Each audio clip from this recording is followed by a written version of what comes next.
Fala pessoal, sejam bem-vindos a mais um vídeo. Hoje nós vamos voltar a falar dos REITs, né? E falando de um REIT de cannabis, né? Um segmento que não existe aqui no Brasil, uma categoria muito interessante lá no exterior, que é a de plantação de cannabis, né? De onde deriva plantas medicinais, produtos farmacêuticos e diversos outros produtos, né?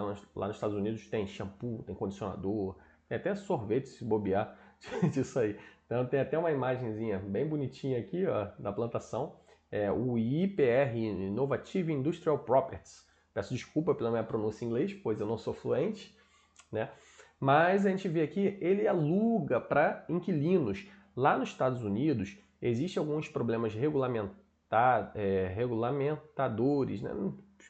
Fugiu agora da cabeça a melhor palavra para me expressar.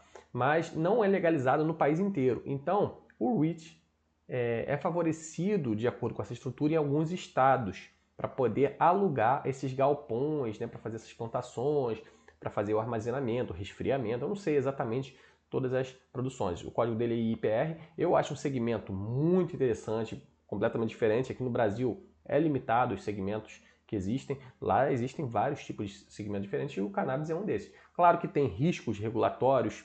Acho que a expressão que eu estava querendo me referir era regulatório mesmo.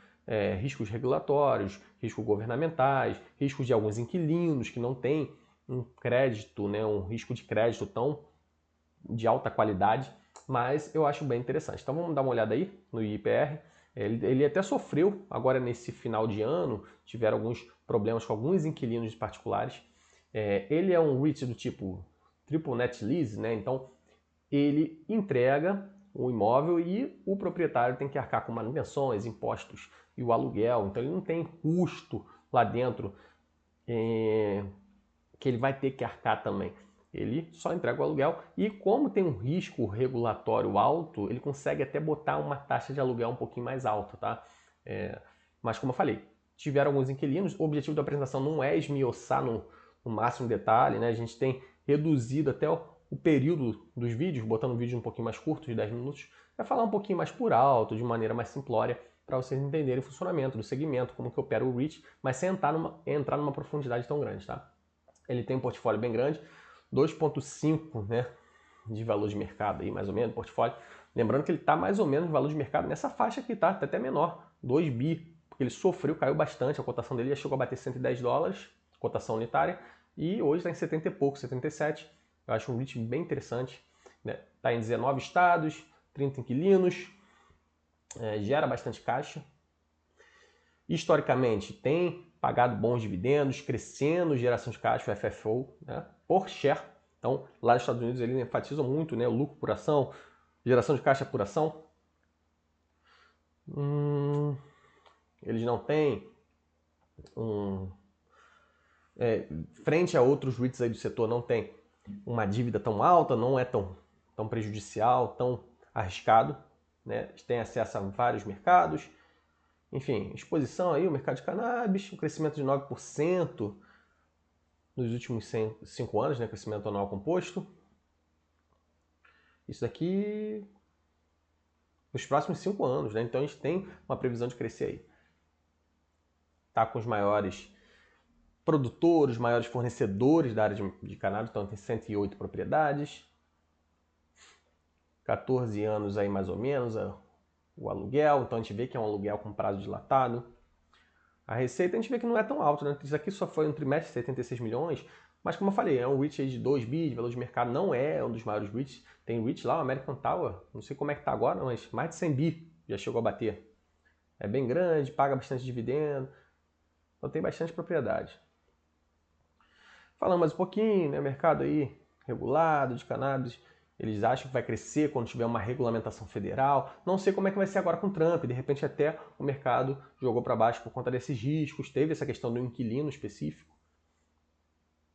Mas enfim, ele é especializado. É difícil por conta dessa questão regulamentatória. Não sei se essa palavra está certa. Regulatória, né? Acho que essa é a palavra mais correta.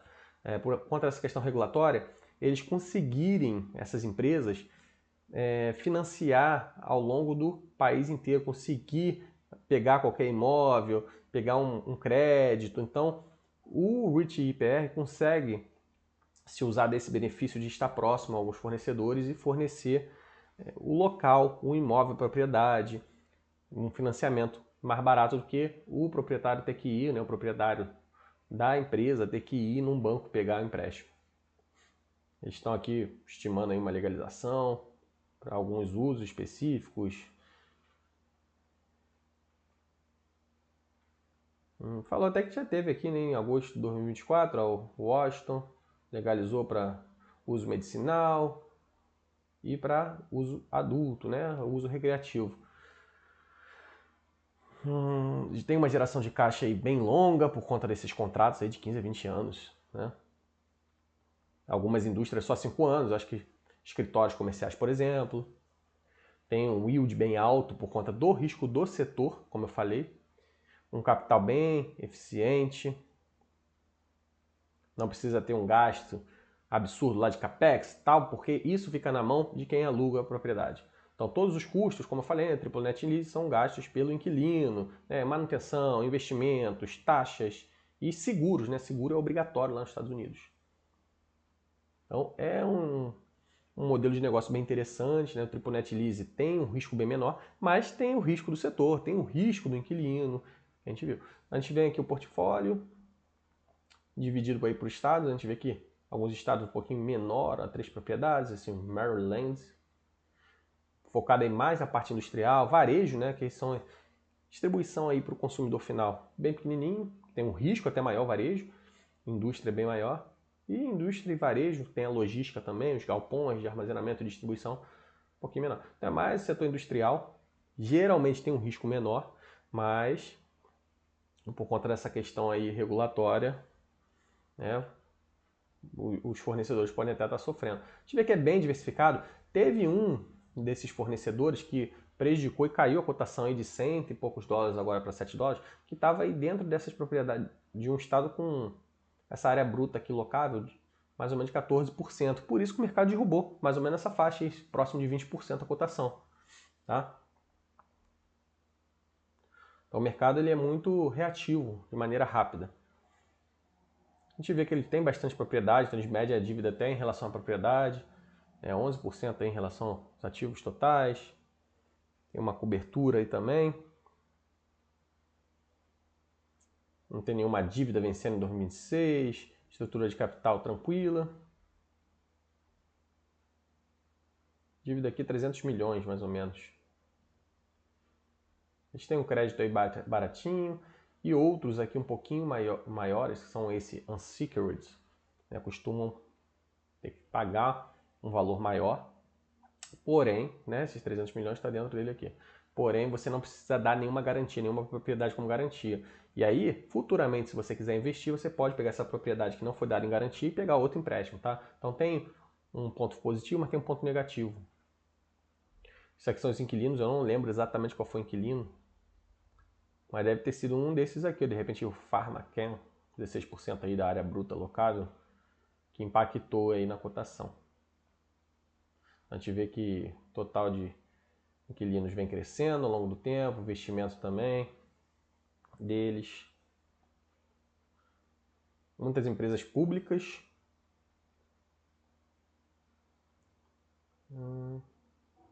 E algumas privadas. Não sei se esse público aqui seria de capital aberto, acho que não, mas...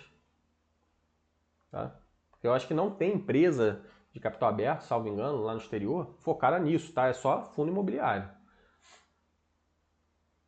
A geração de caixa, a gente vê que a empresa gera bastante caixa, tá? E o payout deles, ó, bem próximo aí de 90% da geração de caixa. Normalmente, lá aqui no Brasil, os fundos imobiliários têm que distribuir 95%, lá é 90%, né? Mas a gente está vendo aí que tem segurado aí nos últimos anos um pouquinho e tal.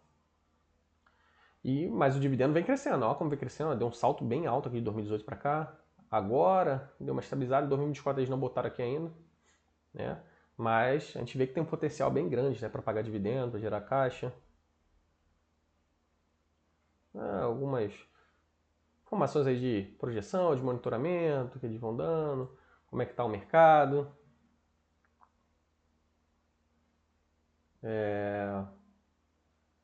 aceitação da legalização, como é que está a expectativa. Agora com essa questão aí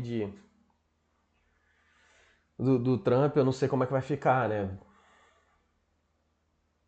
Então eles esperam que seja legalizado mesmo lá para 2028, né? Talvez tenha um impasse, e aí vai crescer cada vez mais, né? O uso recreativo, uso medicinal, e aí a projeção da receita é crescer bastante. Ó, 30 bi mais ou menos. Isso aqui no mercado, né? Então a gente vê que a população vai crescendo, e aí isso daí pode impactar, né? Vai ficando mais idosa, pode precisar para uso medicinal, para uso recreativo também, né? E aí a questão da receita subindo também bastante. 9% que eles esperam aí que cresça, crescimento anual composto. E aí com isso o dividendo também vai crescendo. Então a gente vê que quando você olha para o dividendo de yield isolado hoje, que já é alto, né, do IPR, se você projetar isso para frente, é o yield on cost, você vê que o dividend yield pode ser muito maior para o investidor de longo prazo. Tá? Vou passar um pouquinho mais rápido aqui, falando aqui de mais dificuldades que eles têm que fazer no licenciamento, né? Dificuldades regulatórias, dos locais, tem que entrar aí com alguns pedidos. Enfim, o executivo deles aqui e o time. Então, basicamente foi isso daí, fazendo uma análise rapidinha aí do IPR. Eu acho um REIT bem interessante. Quem tiver interesse aí de buscar mais a fundo, tá aí a dica. Então, forte abraço a todos aí e pesquisem os nossos vídeos, os nossos canais no Instagram. A gente também tem análise, inclusive valuation do REITs na nossa plataforma de investimentos, que está o link na descrição do vídeo. Abraço.